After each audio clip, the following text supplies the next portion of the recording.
Dans cette vidéo, on va parler de Scratch et notamment de variables.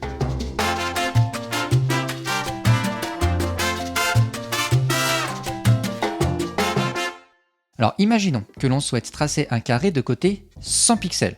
On a le programme suivant, le script suivant. Si on veut un carré de 50 pixels de côté, mais dans ce cas on doit modifier cette commande dans le script, puis relancer le programme. Et pour l'utilisateur, ce n'est pas très pratique. Donc pour rendre ça un peu plus ergonomique, on va créer une variable. On va la nommer longueur et on va venir la placer à la place du 100 dans avancer de 100 pas. Et grâce à ça, on va ensuite pouvoir insérer une commande qui va permettre à l'utilisateur de choisir lui-même la longueur des côtés de son carré.